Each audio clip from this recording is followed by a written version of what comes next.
Hey guys, and welcome to our tutorial on Pygame Sprites here on the Coder's Legacy channel. In this video, we're going to discuss sprites in Pygame, what they are, how to use them, how to create them, how to interact between sprites, okay? So before we actually begin with that, let's just discuss briefly what are sprites. So usually when we refer to sprites outside of Pygame, we refer to a simple 2D image. However, within the context of Pygame, when we refer to a sprite, it means an object that we can actually move around in our Pygame window, something that we can interact with, okay? Something like our player character, or something like an object, okay? It can be something like some items or something, or our enemies actually, or well, it can be a lot of things, okay? But you get the point, right? Something that you can interact with, something that you can move around, okay? That's a sprite, okay? So sprites are actually a built-in class in Pygame, okay? And we're going to use that to actually create sprites, which is what the first thing I want to begin with is, okay? So I'll make a class over here called player, okay? Because what I want to do here is make a simple program by the end of this video where we have a player who's going around collecting coins in the Pygame window, okay? So we're gonna work on how to actually create these two sprites and then make the interaction between the two of them, okay? You know the player picking up the coin, okay? So I'm going to create this class called player and inherit it from pygame.sprite.sprite. Okay, this is inheritance. Okay, this is something that you need to do whenever you're making a sprite. Okay, and then we make the init function. Okay, and there's one more thing that we need to do. Okay, because we're inheriting, we need to actually run the constructors of the parent class. Okay, if you don't do this, you'll have trouble later on because some of the sprite stuff will not be initialized, okay? Because pygame.sprite.sprite enables certain functionality and certain functions to be used on the player object when we make it, that is. So if you don't use this line, then you will not be able to use those features, okay? And we'll actually discuss one of those features here in this tutorial. It's sprite groups, okay?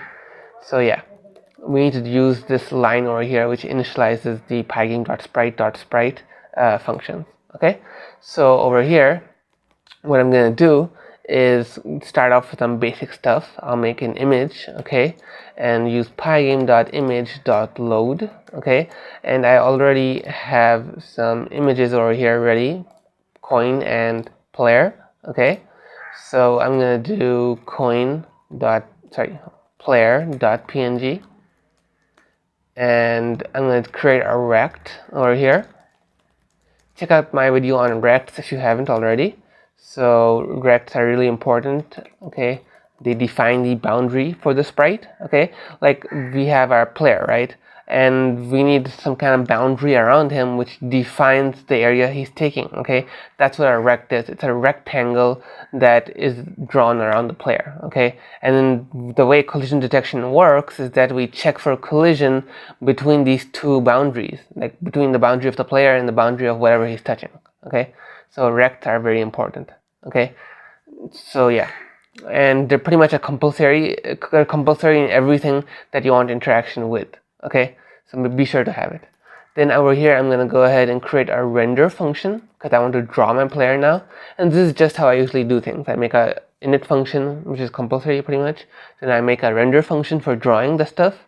Then I make an update function for things like the player, which need to take in keyboard presses to move around, okay? So let's just move a little fast now until we get to the collision part. Okay, I'm going to do this. I'm going to use display.blit and draw our image, okay? And use the self.rect coordinates to draw it too, okay? Because self.rect stores the coordinates of the player, okay? It stores the location of where he is. So we can actually use that as coordinates, okay? Okay, so what's next? Well, I want to go ahead and make an update function for my player, okay?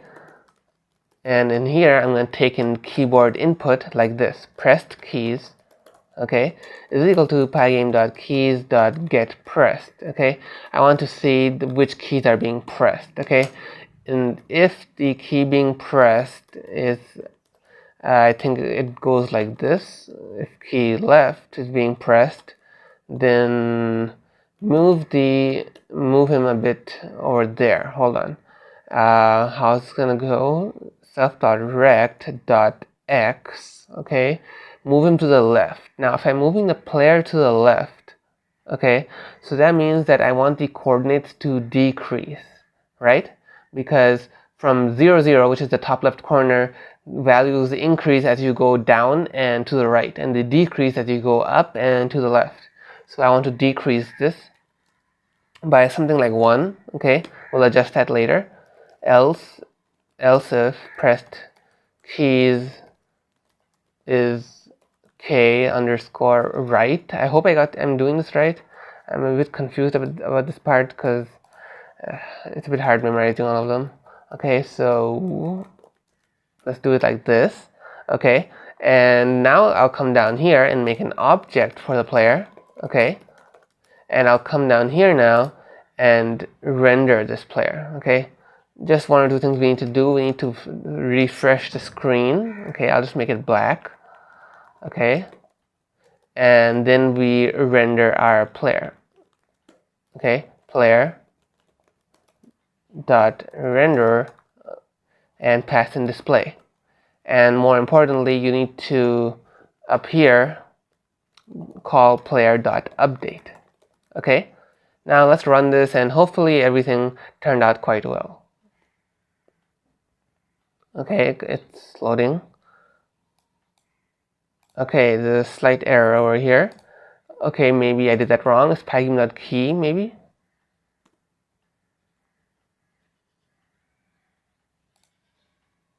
Alright, just hold on, let me double check that, exactly what it was called, and I'll get back here in a sec.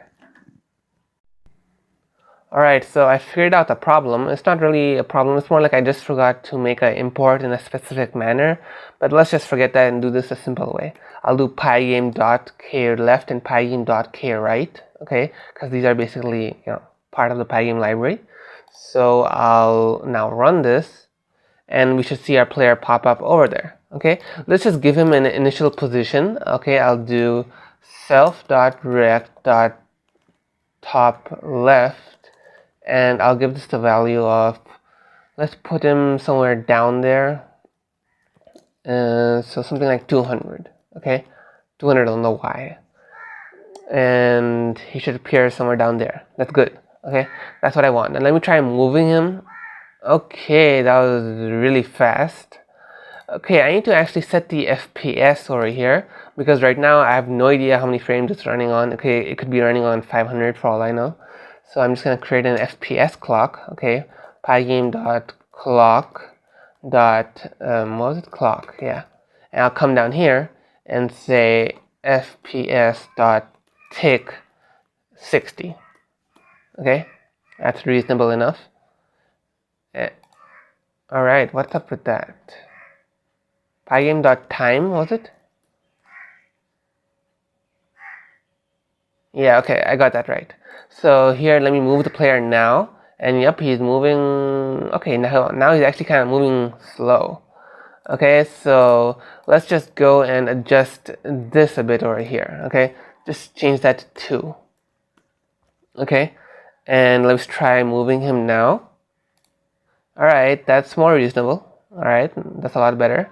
So now that we have our player set up, let's go and create a coin. Okay, and once we've created the coin, we can actually work out collision detection between the two of them. Okay, now I'll try moving real fast here. Again, doing the same things that we did before. Pygame.sprite. Okay, and creating the init. Let's just copy that over here. Okay, and let's copy this to here. Okay, and just change this over here to coin.png, and again copy this over here. Okay, let's set this somewhere 200 by 200 and a bit higher. Okay, and let's make a render function for it, same as the player. Okay, and what else do we need? I don't think we need anything else, right? Because the coin can just remain static. We don't need to move that. Okay, I'll create an object for it, coin. Okay, and so what now? Let me just do something over here. I'm gonna make some parameters, x and y. Okay, and that will determine where the coin spawns, okay, because I want to maybe create many different coins, okay. So let's just set this to 200 and 200, or sorry, 180, and let me go ahead and make one or two more, okay. And I'll put this somewhere over there, put this one somewhere over there, okay. And coin 1, coin 2, coin 3. Okay, you know what? I was going to show you guys that just as an example, but that's way too irritating, so I'm not going to do that. What I'm going to do instead is create a sprite group, right from the start. Okay. What a sprite group is, and this is actually where inheriting from pygame.sprite.sprite comes in handy, because you can use all of this stuff without inheriting from pygame.sprite.sprite. But where pygame.sprite.sprite comes in handy, inheriting from it and all, and calling the super init function. So where that comes in handy is actually in sprite groups, okay? Because if basically inheriting from pygame.sprite.sprite makes it a part of the sprites, okay? It makes Pygame register it as a sprite. So you can't actually do something over here, which I'll show you in a minute. Okay, how do I create sprite groups again? It's pygame.sprite.group, right? So I'm going to do this over here. Coin group.add, okay? Now, if I hadn't done this, I couldn't add them to the sprite group because they wouldn't be registered as sprites, okay? So this is something kind of important. Now, I just want to see, can I just go ahead and put these in here? Like that? I'm pretty sure I could. So let's just copy paste this line 3 times, okay? And I'll basically be adding 3 coins into the coin group. I'm just gonna separate things a bit here because they got a little messy. Okay, this is the update stuff, this is the render stuff, and this is the other compulsory stuff like updating and FPS. Okay, so over here I'm gonna do for coin in coin group, and this is another really great advantage. Again, I'm just because this is something really important. Okay, because if you make 10 objects, you don't want to go around calling the update and render functions on each of them individually, right? So you just make a sprite group, and over here coin.render, okay, and that's it, I guess. I'm just gonna pass in display over here, and we should be done with the non-collision stuff. Okay, what's up with that? They all appear like they're in the same area, or maybe that's just one. That doesn't seem right. Okay. Oh wait, why do they all have the same? Alright, I messed up on that. Okay, so now, alright. So we want to make it so that I can go here and actually collect these coins. Okay, and you know what? Let's just put those a bit down. Okay, because they look a bit too high. So what I want to do now is basically implement collision detection. Okay, now how am I going to do that? Well, let's take a look at this. How am I going to do this indeed? Well, what I'm going to do first of all is we have the rects, okay? So what I need to do is now just make a function in one of these classes where I check for collision against the player. And you know what? Let's do it in the coin class, okay? I'll make an update function over here, and I'll call parameter self, and over here I'll say let's take as parameter the player, okay? And what I'm going to say here is that okay, now hold on, there's something I need to tell you. There are at least 5 different methods in which you can actually implement collision detection, okay? There isn't just one method, okay? So I'll actually show you all of them, hopefully. The first one is collide rect, okay? So if self.rect.collide rect with the player's rect, this is pretty self-explanatory. It's saying if my rect collides with the rect of the player, then print we have collided with the player. And then what I want to do is tell it to kill itself. Yeah, what that's gonna do is basically remove it. Okay, let's just run this and come on. Okay, that's not running, and of course it's not running because I never called the update function anywhere. So I'm going to come down here and say coin.update, and what am I going to say? I'm going to pass in player. Yeah. Okay. And there you go. See? Pretty cool, right? So that's pretty much it. That's the very basic way of doing things. Now, of course, I'm going to be showing you a lot of different other functions, okay? Because you may not want to use this one. So let's take a look at that. This is collide rect. What else? What next should I show you? Alright, so one other option is collide point, which checks for collision between a rect and a point, like a coordinate. But we don't want that here because that's not relevant. So I'll just forget about that. And let's move on to some sprite-based collision detection functions, okay? These are a bit more advanced and also pretty handy. So, and you'll probably be using these, by the way, okay?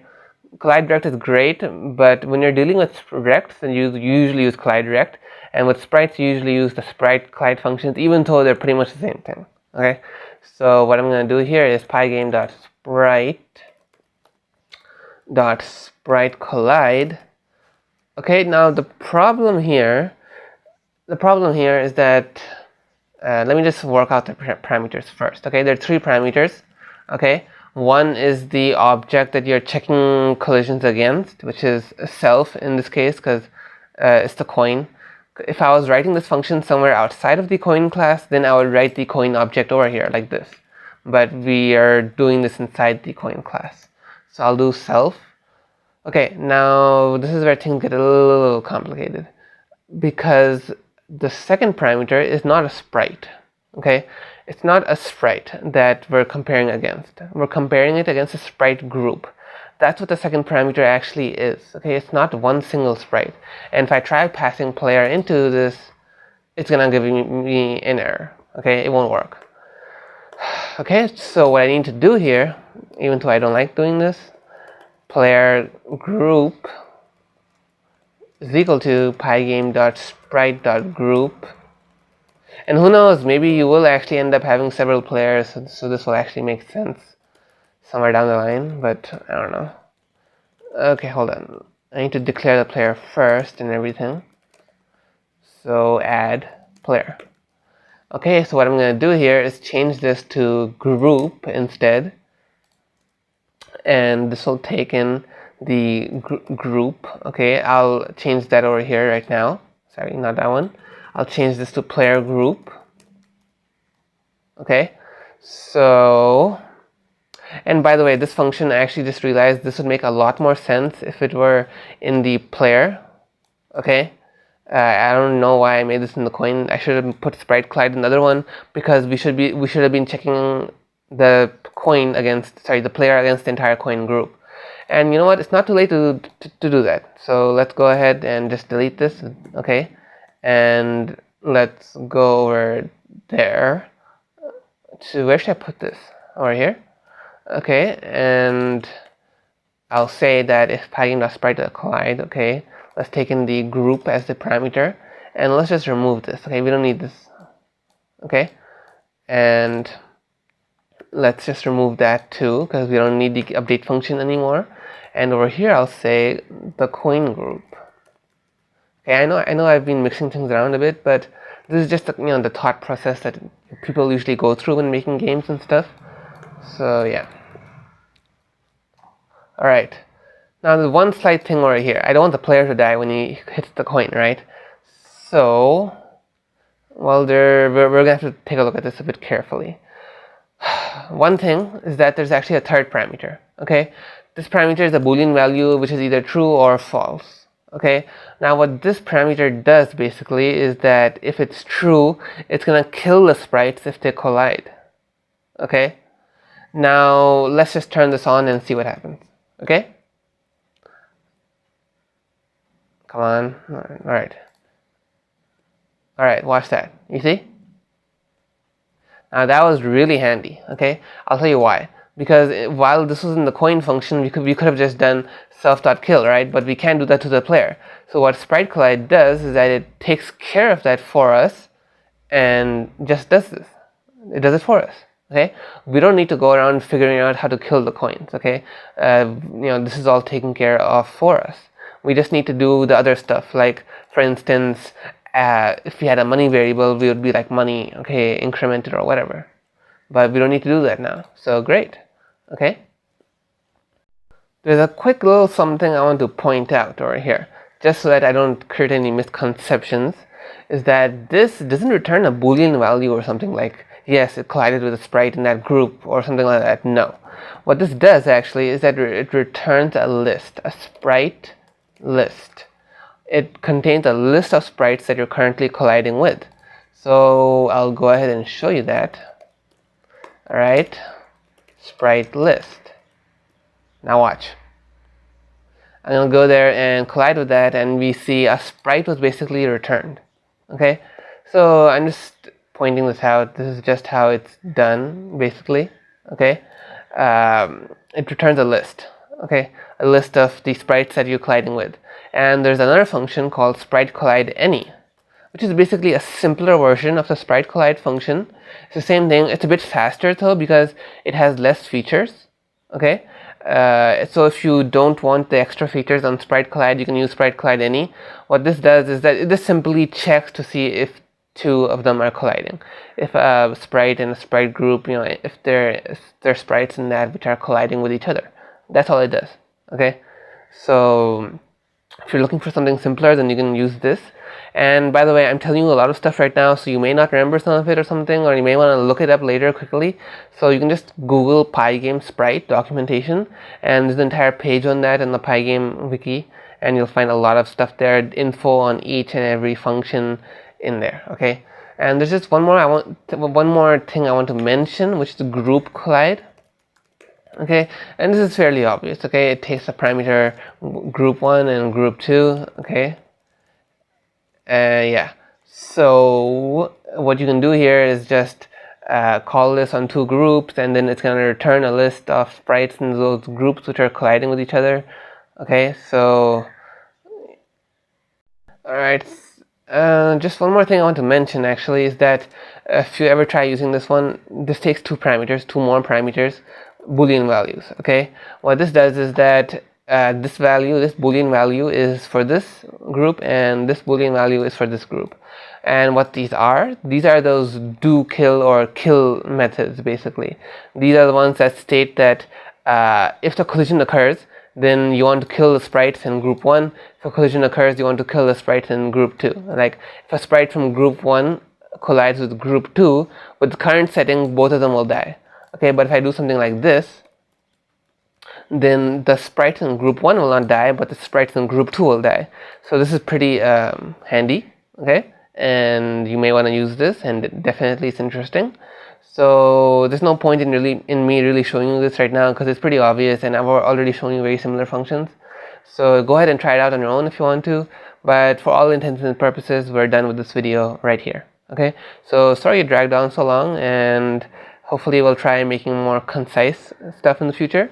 But yeah, if you're interested in this video and interested in more Pygame content, definitely subscribe, leave a like, and share it, okay?